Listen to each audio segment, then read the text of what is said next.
Good morning class 8th। Welcome to the जहाँ classes. Myself RV sir. और आज हम जो है आपके टॉपिक पर बात कर रहे हैं जो कि पहले से कर रहे थे, understanding our criminal justice system. ठीक है, इसका कुछ जो पार्ट है वो हम प्रीवियस क्लास में कर चुके हैं। ठीक है, तो चलिए आगे चलते हैं। ठीक है, तो ये आपके जो सोशल है उसके सोशल एंड पॉलिटिकल लाइफ उसका एक चैप्टर है। ठीक है, टॉपिक है। तो हम लोगों ने अब तक क्या देखा था, इसमें मैंने आपको बताया था कि किस तरीके से हमारा जो क्रिमिनल सिस्टम है, यानी हमारा जो एक क्रिमिनल जस्टिस सिस्टम है, यानी किसी क्रिमिनल के लिए हमारा जस्टिस सिस्टम किस तरीके से वर्क करता है। ठीक है, उसमें मैंने बताया था कि उनके कुछ राइट भी होते हैं। इंडिया में कहते हैं कि रूल ऑफ लॉ है, तो आर्टिकल 14 जो कहता है वो ये कहता है कि all Indians are equal before the eye of law, यानी जितने भी लोग हैं वो कानून की नज़रों में कैसे हैं, एक जैसे हैं। ठीक है, किसी के लिए कोई डिस्क्रिमिनेशन हम बाई द लॉ बेसिस पर नहीं कर सकते हैं, हम भी नहीं कर सकते हैं, गवर्नमेंट भी नहीं कर सकती है। ठीक है, तो ऐसे ही मैंने बताया था उसमें कि जो हमारे कॉन्स्टिट्यूशन का जो पार्ट 3 है जिसको मैग्ना कार्टा भी कहते हैं, उसमें कुछ राइट्स के बारे में बात की गई है, जो फंडामेंटल राइट्स। ठीक है, तो फंडामेंटल राइट्स में भी मैंने बताया था कि जो सेकेंड है the right to the freedom. ठीक है, तो वो बहुत सी फ्रीडम हमें देता है, तो उसमें क्रिमिनल्स को भी कुछ फ्रीडम दी गई हैं। ठीक है, वो उसमें मैंने बताया था। उसमें फिर ये देखा था कि किस तरीके से कि पूरा सिस्टम होता है, क्रिमिनल कौन होता है।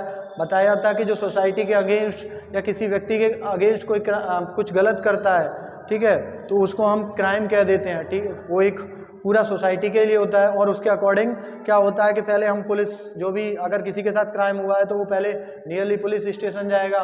पुलिस स्टेशन जाने के बाद क्या करेगा, वहाँ पर कंप्लेन करेगा, जिसको हम FIR यानी फर्स्ट इन्फॉर्मेशन रिपोर्ट कहते हैं।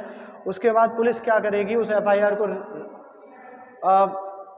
रजिस्टर्ड कर लेगी और इन्वेस्टिगेशन करेगी। इन्वेस्टिगेशन में क्या होता है कि वो इन्वेस्टिगेट करेगी, उसमें विटनेस के रिकॉर्ड और भी जो एविडेंसेस हैं उनको कलेक्ट करती है। उसके बाद एक डॉक्यूमेंट फाइल होती है जिसको हम कहते हैं चार्जशीट, वो कोर्ट में क्या कर देती है, फाइल कर देती है। जब कोर्ट में फाइल कर देती है, कोर्ट क्या करता है, उस व्यक्ति को अरेस्ट करने के ऑर्डर इश्यू करता है। ध्यान रखिए, पुलिस जो है वो मैंने बताया भी था कि बिना अरेस्ट वारंट के किसी भी पर्सन को अरेस्ट नहीं कर सकती है। तो जब पुलिस अरेस्ट करने जाती है तो आर्टिकल 22 उसमें कुछ प्रोविज़न है जो ये कहता है कि आर्टिकल 22 ये कहता है कि अगर सबसे फर्स्ट ऑफ ऑल ये है कि अगर आप जिस व्यक्ति को अरेस्ट कर रहे हैं उसके अरेस्ट वारंट उसके नाम से होना चाहिए कि उस व्यक्ति को अरेस्ट किया जा रहा है। यानी एक लॉ डॉक्यूमेंट्स होता है, वैलिड लीगल डॉक्यूमेंट होता है, वो होना चाहिए। उसके अलावा हम जिस व्यक्ति को अरेस्ट किया है पुलिस ने, उसको 24 आवर्स के अंदर किसी मजिस्ट्रेट के सामने, जुडिशियल मजिस्ट्रेट या जिसे जज कह देते हैं, उसके सामने पेश करना होता है।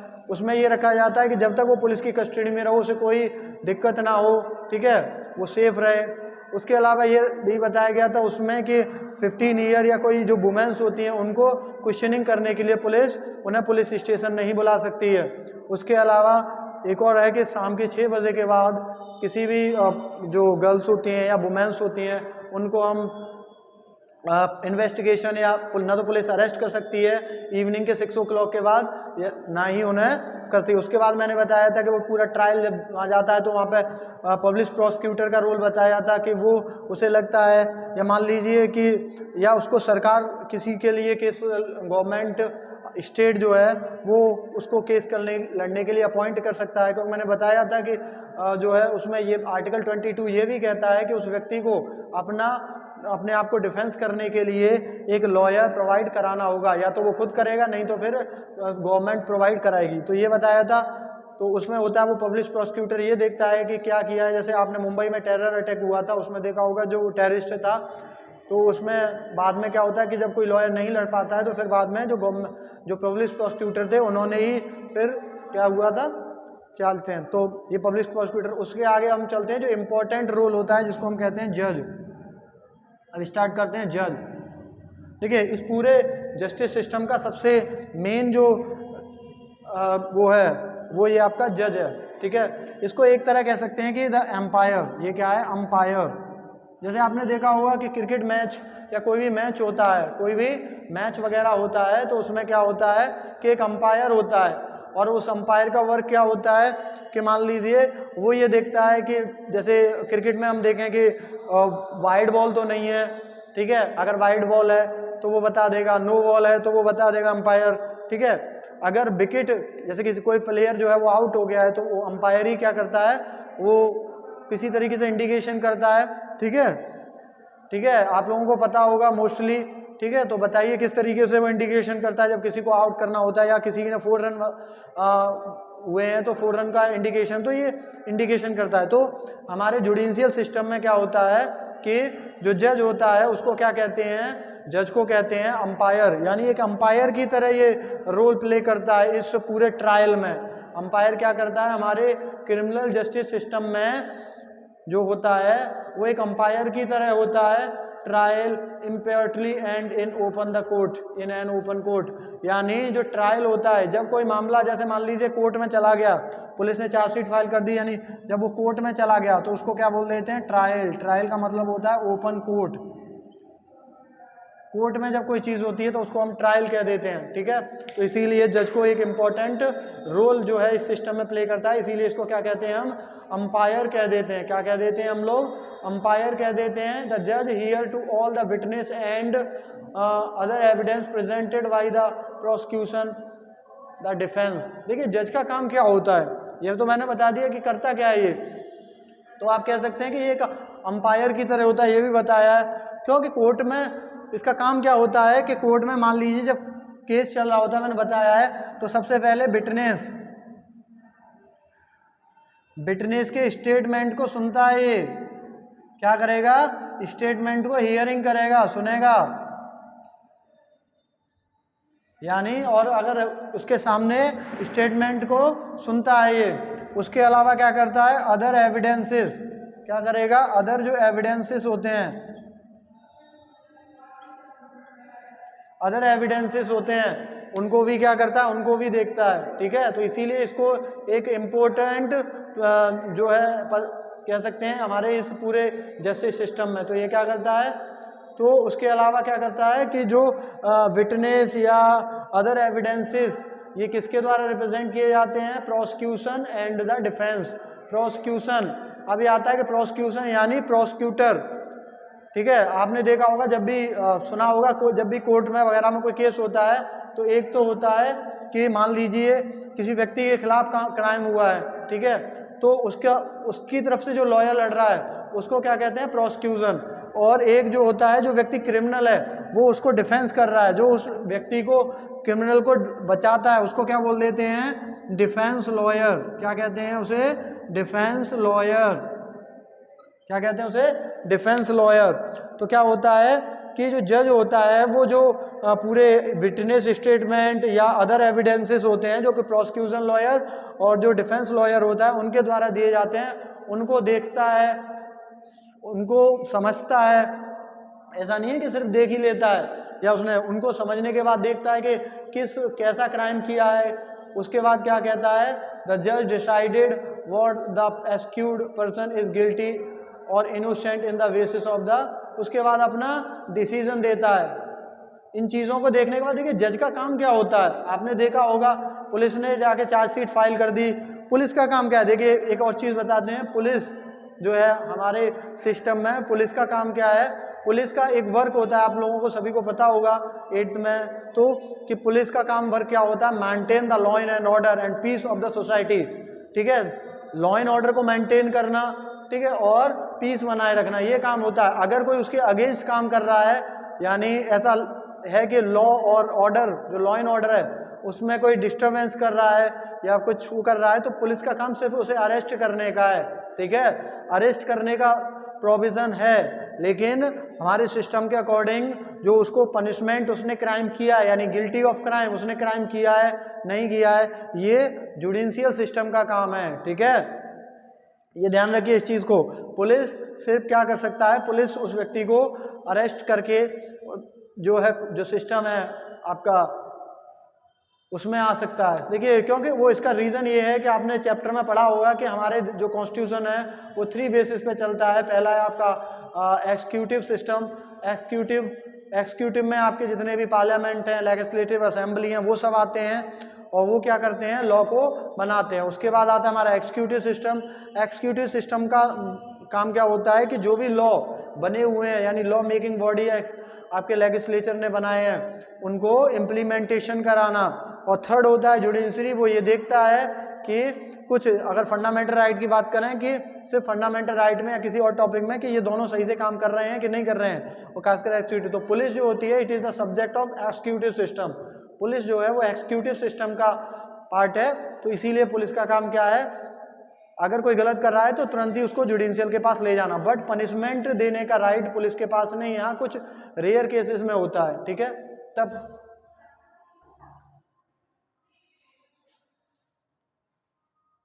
तो मैंने क्या बताया था कि जो हमारा सिस्टम है उसके अकॉर्डिंग जज का काम क्या होता है कि वो एक अंपायर की तरह होता है, ठीक है।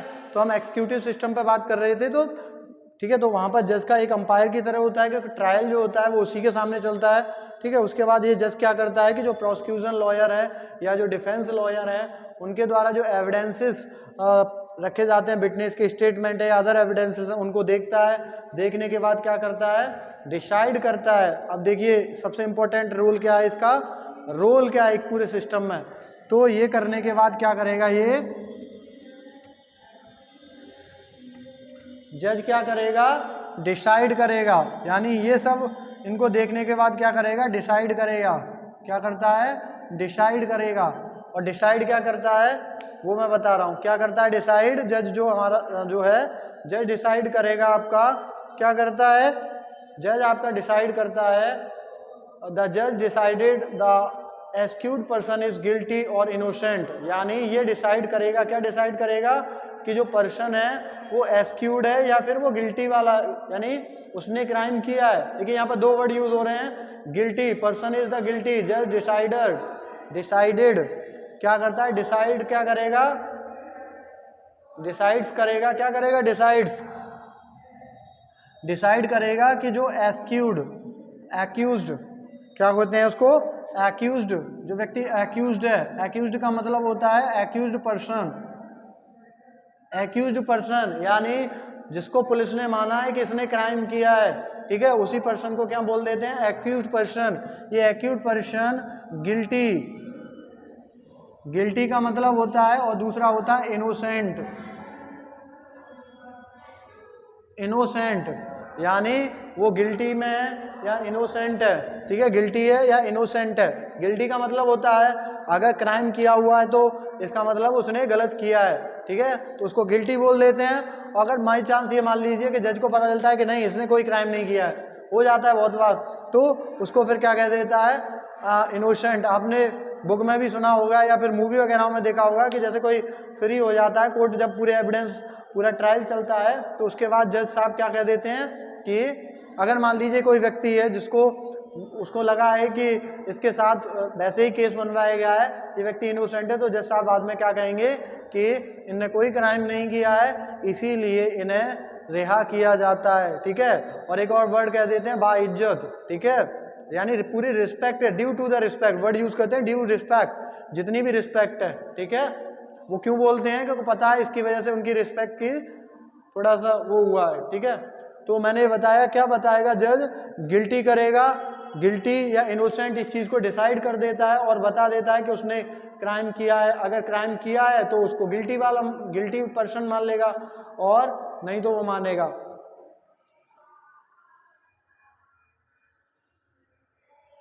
और क्या होता है उसके बाद, देखिए आगे का काम क्या होता है कि जब उसे पता चल जाता है क्या करेगा उसको,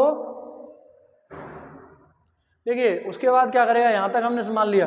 मान लीजिए कि जो ट्रायल जो रखा पूरा ट्रायल चला उसमें पता चल गया कि जो एक्यूज्ड पर्सन था वो क्या है, वो गिल्टी है, गिल्टी का मतलब है इसने क्राइम किया है। तो क्या करेगा, जो मैंने आपको बताया था कि इंडियन पैनल कोड, जो हमारे इंडिया में एक यूनिवर्सल क्रिमिनल कोड है जिसको हम कह देते हैं यूनिवर्सल, सॉरी आईपीसी, आपने एक वर्ड बहुत सुना होगा आईपीसी, मैंने बताया हुई था प्रीवियस क्लास में, इंडियन पीनल कोड, ठीक है, इंडियन पैनल कोड, ठीक है। तो उसके अकॉर्डिंग जो भी उसके सेक्शंस है उसके अकॉर्डिंग क्या करेगा, क्या कर देता है, जेल भेज देगा या फिर फाइन लगा देगा। क्या कर देता है, convent the sentence he may send the prison और टू जेल, यानी क्या कर देगा, जज साहब क्या कर देंगे बेटा, जब उन्हें पता चल जाएगा कि नहीं इसने किया है पर्सन टू जेल, ऐसे पर्सन यानी इस पर्सन को क्या कर देगा, जेल,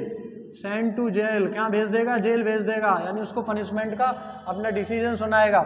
या मान लीजिए कुछ क्राइम ऐसे हैं कि जिनमें जेल नहीं है तो उसमें फाइन लगा देगा, ठीक है, क्या कर देगा, वहां पे आके आपका फाइन लगा देगा, ठीक है, क्या करेगा, फाइन लगा देगा। तो अब तक फिर एक बात देखते हैं, जज। जज क्या होता है, जज हमारे जुडिशियल सिस्टम में एक अंपायर की तरह होता है, ठीक है, क्योंकि जो ट्रायल चल रहा होता है ना वो एक्यूट पर्सन का, कि वो उसने क्या किया है, वो इसी के सामने चलता है।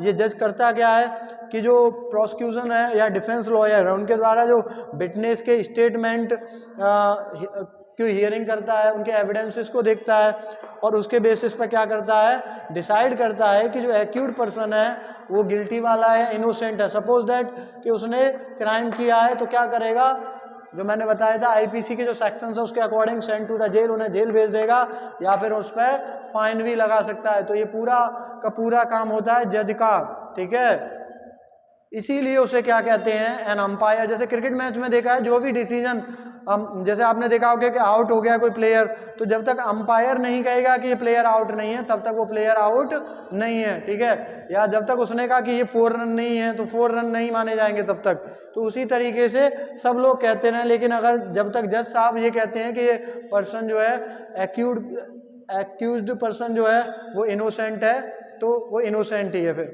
ठीक है, फिर उसको, और अगर वो गिल्टी फील है तो वो क्या करेगा, जेल भेज देगा और जो भी उसकी पनिशमेंट है वो देता है, ठीक है। यहाँ तक आपको समझ में आ गया होगा। तो हमने यहाँ तक देखा, चलिए अब यहाँ तक आपको समझ में आ गया होगा कि जज का पूरा क्या रोल होता है। अब देखिए इस जो हमारा टॉपिक था उसमें, चैप्टर था उसमें एक लास्ट चीज़ रह गई है, ठीक है, जो लास्ट चीज़ है द फेयर ट्रायल। अब हम देखेंगे what is the fair trial. Fair trial क्या होता है, ये इसको समझते हैं, what is the fair trial.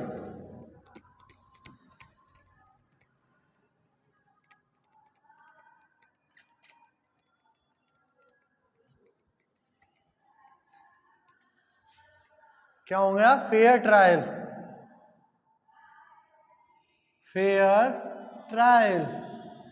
अब देखते हैं ये फेयर ट्रायल क्या होता है, ठीक है, फेयर ट्रायल के बारे में कुछ, चलिए वो करते हैं। तो what is the fair trial, तो देखिए what is the fair trial, ठीक है, इसको देखते हैं। Fair trial, let us for the moment imagine what you have if the जज डिसाइडेड टू ट्राई। मान लीजिए एक गर्ल थी शांति, कौन थी, शांति थी, तो try the case is very different. जज साहब को ऐसा लगा कि इनका केस बहुत ज़्यादा डिफरेंस है।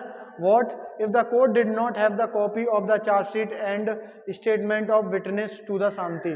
यानी उनने देखा कि इसका केस थोड़ा सा डिफरेंस है शांति का, ठीक है, और कोर्ट के पास जो है not given, court did not, यानी कोर्ट ने क्या किया, उन्हें कॉपी और चार्जशीट जो है statement of the witness to Shanti नहीं दिए। What if held the trial is the secret location where the Shanti और सुशील वर प्रेजेंट। देखिए इसमें कुछ नहीं बताया गया है कि इसमें क्या बताया गया, उसको मैं बता रहा हूँ कि जैसे वो अभी आपने शांति का नहीं दिया था, ठीक है, तो मान लीजिए कि इसको समझने की कोशिश करेंगे। फर्स्टली क्या होगा, मैंने आपको बताया कि जैसा आपको ये लगा कि इसका केस थोड़ा सा अलग है, ठीक है, तो Shanti was given a copy of chargesheet and all other prosecution present against her, ठीक है, सही नहीं है। मान लीजिए कोई चीज़ किसी ने गलत डॉक्यूमेंट्स दे दिए उस व्यक्ति को कुछ करने के लिए, तो क्या हुआ कि बाद में पता चलता है, ठीक है, तो द ट्रायल वाज हेल्ड। आप सभी को ये पता है, मैंने बताया था कि जो ट्रायल चलता है वो कोर्ट के अंदर चलता है, ओपन कोर्ट में, ठीक है, क्या होता है, तो कोर्ट के अंदर चलता है। तो ये पूरा केस यहाँ से समझेंगे। तो मान लीजिए कि जो शांति है, जो शांति है उसको ये लगा कि उसका अलग है, क्योंकि जो है आर्टिकल 21 कॉन्स्टिट्यूशन इज अपहेल्डेड। देखिए trial to be overall different prosecutor have to observe the. देखिए इसमें क्या होता है, इसको पहले ये समझेंगे। यहाँ पर एक चीज़ सॉरी मिस आउट हो रही थी, मैं बता रहा हूँ। देखिए आर्टिकल आपने देखे होंगे, उसमें फंडामेंटल राइट में जो फ्रीडम के जो बता रहा था मैं, जो सेकंड है राइट टू फ्रीडम, उसमें आर्टिकल 21 जो है वो हमें राइट टू लाइफ देता है, यानी फ्रीडम ऑफ लाइफ, जीवन जीने की स्वतंत्रता का अधिकार दे देता है, ठीक है, और ये कॉन्स्टिट्यूशन के द्वारा दिया है। तो फिर क्या होगा कि firstly court was given Shanti was given a copy of chargesheet and all other evidences, यानी सबसे पहले क्या करेगी कि शांति को लगा के सही नहीं है तो Shanti was given a copy, शांति क्या देगी, कॉपी देगी ऑफ द चार्जशीट, चार्जशीट की क्या करेगी, पहले क्या करेगी, Shanti was given the copy of the chargesheet, chargesheet की कॉपी देगी, एंड ऑल अदर एविडेंसेस, और जितने भी एविडेंसेस हैं the prosecution presented against her, क्या करेगी, उसे लगा है कि जो प्रोसिक्यूशन, मैंने बताया था कि जो कोई कभी कभार हो जाता है, ठीक है, क्योंकि मैंने कहा था जज डिसाइड करता है, तो कोर्ट के पास उसके खिलाफ नहीं है तो जज क्या करेगा, सबसे पहले ये देखेंगे।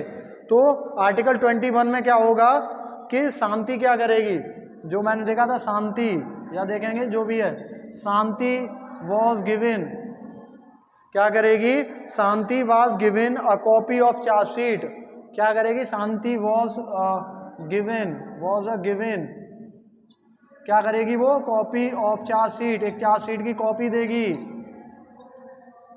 चार्जशीट की कॉपी, एंड अदर एविडेंसेस, क्या करेगी, अदर एविडेंस, क्या करेंगे, चार्जशीट, वो क्या करेगी, इसको समझना है यहाँ से, ठीक है। तो copy the chargesheet and all other evidences that prosecution present against हर, यानी जो प्रोसिक्यूशन लॉयर था उसने जो उसके खिलाफ दिए थे वो उसको दिए जाएंगे। The Shanti was charged with the offence of that he defined a criminal crime in the law, ठीक है, शांति वाज चार्ज्ड, जिसके जरिए, यानी जिसमें ये बताया गया था कि इसने ये उसके जो भी लॉ है उसके अकॉर्डिंग उस पर चार्जेस लगा देंगी, ठीक है। उसके बाद क्या होता है कि जो ट्रायल है, आपको पता है कि ट्रायल कहाँ चलता है, ओपन कोर्ट में, कहाँ चलेगा वो, ओपन कोर्ट में चलता है, हम लोग सभी जानते हैं, मैंने बताया भी था, ट्रायल कहाँ चलता है, आपके ओपन कोर्ट में चलता है, ठीक है। And the process of accused, trial में ये पता चलता है द प्रेजेंस ऑफ एक्यूज्ड, यानी उसमें दिखाया जाता है Shanti was the defend by a lawyer, Shanti जो है उसका लॉयर उसको डिफेंस कर रहा है, Shanti lawyer advocate Roy given opportunity to cross examine, ठीक है।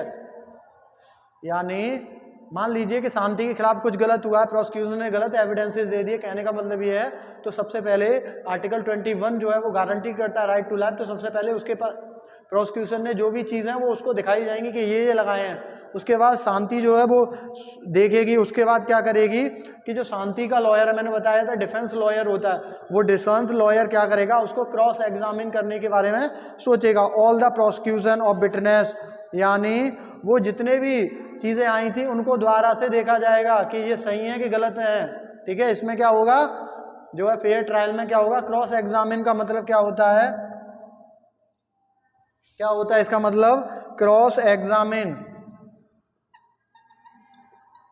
क्रॉस एग्जामिन का मतलब होता है कि all the prosecution of witness, जो भी प्रोसिक्यूशन के विटनेस थे, advocate Roy win opportunity to present witness in Shanti defence, वो उन सभी को दोबारा बुला सकते हैं, क्या करेंगे, वो सारी चीज़ों को दोबारा बुलवाएंगे, और क्यों, क्योंकि उन्हें ऐसा लगता है कि ये वो है। उसके बाद क्या हो जाएगा, यानी क्रॉस एग्जामिन का मतलब होता है कि जितने भी एविडेंसेस रखे गए हैं उनको अगेन से ट्रायल में लाना, ठीक है, वो उसको हम क्या बोल देते हैं, क्रॉस एग्जामिन बोल देते हैं, क्या बोल देते हैं, क्रॉस एग्जामिन बोल देते हैं, ठीक है, यहाँ तक समझ में आ गया, क्रॉस एग्जामिन बोल देते हैं। उसके बाद क्या होगा, देखिए, the all through the police filed the case of the thief against Shanti, मान लीजिए पुलिस ने जो केस दर्ज किया था वो शांति के खिलाफ किसका किया था, थीफ, चोरी का किया था, शांति जज accused her to be innocent assumed, बाद में जज को ये डिसाइड हो जाता है, क्या हो जाता है कि सारे उन्होंने, यानी जो शांति के लॉयर थे उन्होंने सब एक्सक्यूज के उसको क्रॉस एग्जामिन कराया, और बाद में पता चलता है कि जो शांति है उसने कोई क्राइम नहीं किया है, वो इनोसेंट है, ठीक है।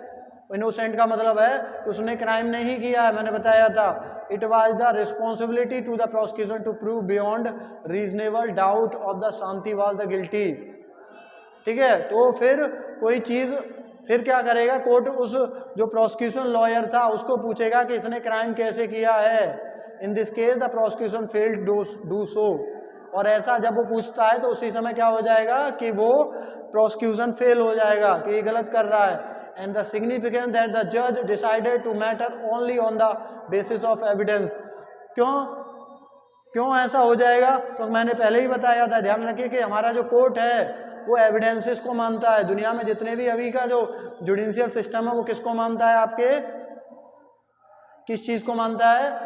एविडेंसेस को। आपने देखा होगा, मूवियों में भी सुना होगा कि जो कोर्ट है वो एविडेंसेस को मानता है।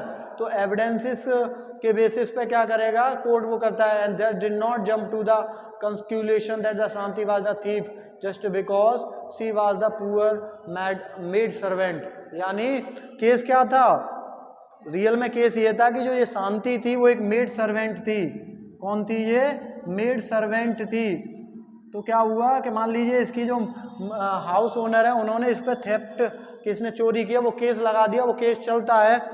और उन्हें कुछ देखा होगा कभी कभार कुछ लोग गलत चीज़ों में फंसा देते हैं, तो उस चक्कर में क्या किया उन्हें जो है एविडेंसेस वगैरह गलत पेश कर दिए। लेकिन कोई लॉयर है, शांति को ऐसा लगता है या शांति के जो लॉयर थे या किसी को ऐसा लगता है, जैसे न्यूज़ वगैरह में भी आता है कि इसने ऐसा नहीं किया है, तो वो क्या करेगा? उसको लग रहा है कि इसने नहीं किया है, तो वो द्वारा, क्योंकि आर्टिकल 21 राइट टू लाइफ देता है, तो वो उन सारे एविडेंसेस को क्रॉस एग्जामिन करा लेगा। क्रॉस एग्जामिन कराने के बाद क्या करेगा?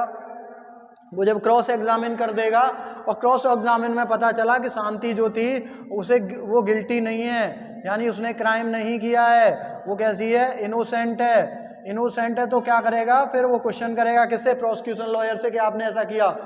तो जितने भी एविडेंसेस माने थे उनको कोर्ट मना कर देगा कि ये गलत है, और शांति को क्या कह देगा कि शांति इनोसेंट है। क्यों? क्योंकि जो हमारा जो जुडिशियल सिस्टम है वो एविडेंसेस की वैल्यू पर जो डिसीजन देता है, ठीक है, वो ये नहीं देखता है। आपने सुना होगा कई बार कि जो हमारा पूरा जुडिशियल सिस्टम है वो एविडेंसेस के बेसिस पे डिसीजन देता है, not to our feelings, not our emotions and other basis, या इसी बेस पे नहीं। क्योंकि आपने देखा होगा कि सभी को न्याय पाने का अधिकार है, रूल सभी के लिए एक होते हैं, आर्टिकल 14 कहता है। तो हम किसी व्यक्ति को उसको थेफ्ट में नहीं फंसा सकते हैं कि वो एक मेड सर्वेंट थी, ठीक है, ठीक है। तो इसीलिए क्या होता है कि द जज remanded impartial and since evidence so that some young man and the Shanti was theft not theft, यानी जब उसने दिखाया कि शांति जो है वो ने चोरी नहीं की है, the Shanti case justice was finally done to her because he was given the fair of trial. तो उन्होंने कहा कि इस पर ट्रायल जो है, ये जो पूरा मैंने सिस्टम समझाया था यही है आपका फेयर ऑफ ट्रायल, ठीक है, यानी वो सही से ट्रायल चलाने की। तो ये पूरा समझ में आया होगा, ठीक है, ठीक है।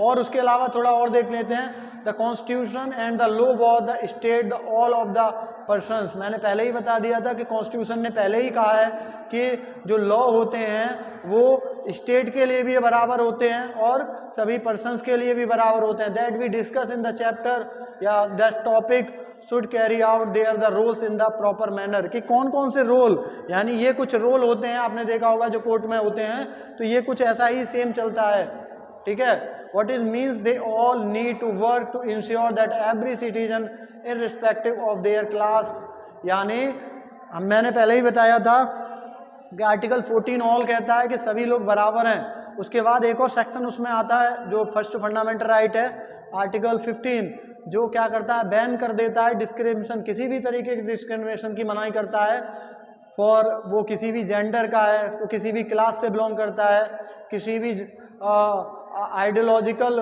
बैकग्राउंड से है, ठीक है। तो इसके लिए उसको हम वो नहीं कर सकते हैं। The rule of law which say that everyone is equal before the law. मैंने बताया था पहले कि आर्टिकल 14 कहता है कि हम सभी जो है कानून यानी लॉ की नज़रों में कैसे हैं? एक हैं। And much every citizen be not guaranteed a free trial by the constitution, guaranteed a fair trial, यानी if every citizen were not, यानी प्रत्येक व्यक्ति को फेयर ट्रायल में हम नहीं ले सकते हैं, कॉन्स्टिट्यूशन में रखता है।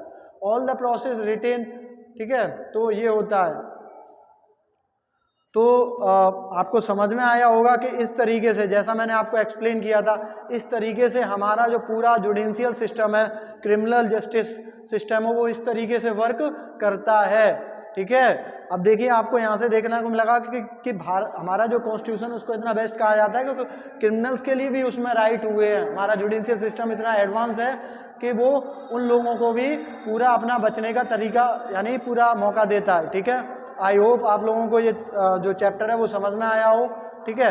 अगर आपको अच्छा लगा हो तो वीडियो को लाइक करें, शेयर करें और हमारा जो चैनल है जहाँ क्लासेस इंस्टीट्यूट, इसको सब्सक्राइब करें। उसके अलावा आप गवर्नमेंट जॉब वगैरह की प्रिपरेशन करना चाहते हैं तो हमारा जो दूसरा चैनल है जहाँ क्लासेस फिरोज़ाबाद, उसको सब्सक्राइब करें, उसका लिंक डिस्क्रिप्शन में मिल जाएगा। Thank you.